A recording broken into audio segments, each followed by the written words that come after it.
Page 10, Away in a Manger. I'll go through the system I go through to learn a piece of music. Let's see what I end up with.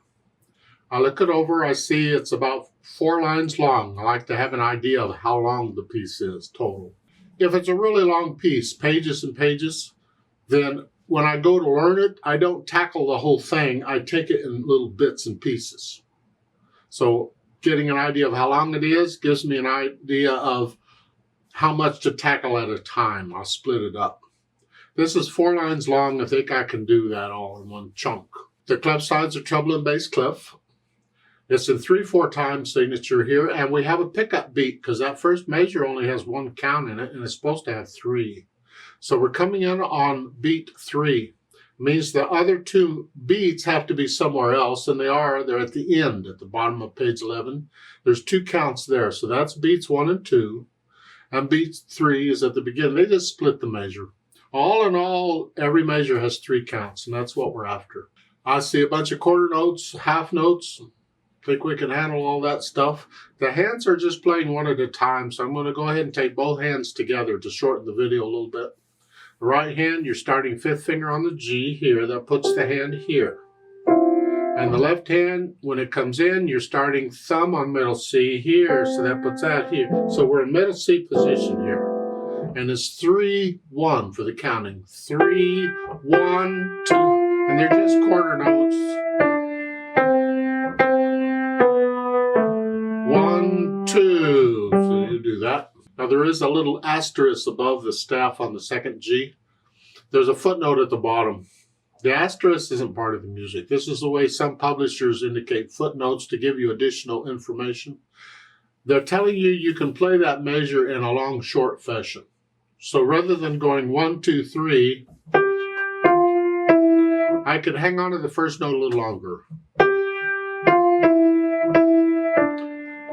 I'll leave that up to you. I'm going to play it just the way it's written. There's a danger in doing what they're doing. And until I'm sure the method book has introduced dotted rhythms to you, I would prefer not to do them. We'll do it this way. For this lesson, you can do it this long, short thing if you want. Then the dynamics, P at the beginning is piano for soft, whatever you think soft is. And the whole piece is kind of soft. It's gentle. You can put somebody to sleep with this. The speed, slowly. Well, we have to be careful. Don't go too slowly. It doesn't work on piano. If I go...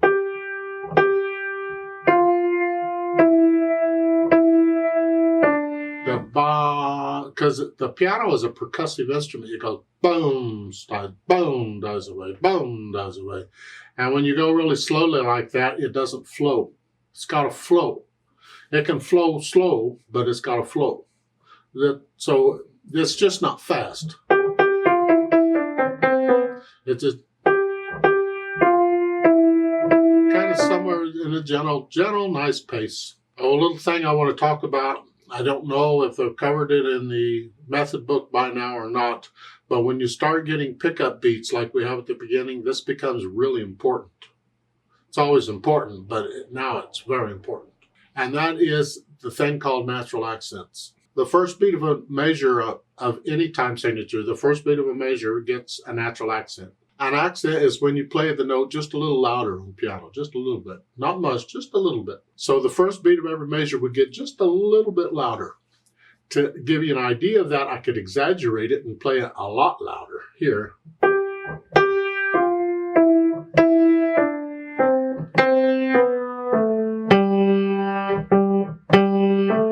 Like, bottom. A natural accent is an accent, louder. That happens naturally. You feel it. And when you have a pickup beat, we want that feeling of to hear. Because otherwise, when people listen to you, they'll think the first note you played is beat 1. 1, 2, 3, 1, 2, 3, 1, 2. And well, I've heard people do this sort of thing when I'm listening to it and they said, this doesn't sound quite right. It's because they're not doing the natural accent. They're not indicating where the first beat of the measure is. So here we want to hear. You feel it. It's important.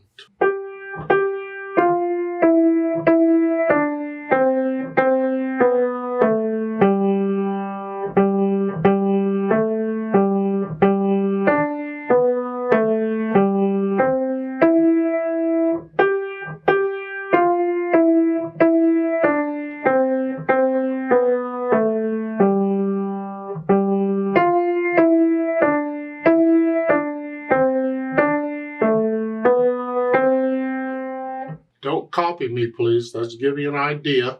You don't have to take it at that speed. You can play around with the louds and softs a little bit and get a little louder and softer if you feel it. Get into the music and feel the music. Don't just play note, note, note, note, note. Ugh. Now, once you can play this okay with no hesitations, let's play it together and check to make sure you have the correct notes at the correct time. That's all this is for, just to check notes and rhythm. So I'm going to give us 2 counts because we come in on beat 3. So I'm going to go ready, go, and then let's play it together. You should play the same note I'm playing when I play it. Ready, go.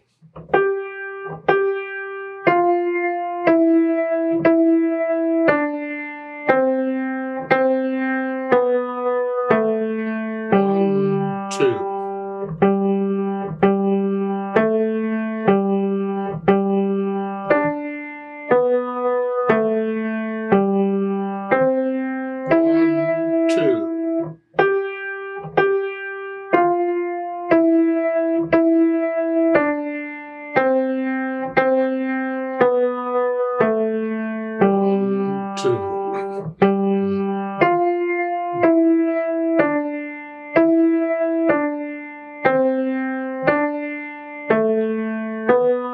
1, 2. Well, there's a duet for this. I'd like to play that, and you play what we just played. We're going to take it a little more up to speed, although it doesn't go very fast. Again, I need you to go up on the keyboard. So just pretend that middle C instead of here is up here. So instead of here, you're up here. Play it up here. Now the teacher's part doesn't have a pickup beat. So I'm going to play that first note with you. I'm going to play it here. Here, that you're playing at the same time. And then I'll do the other part. Ready, go.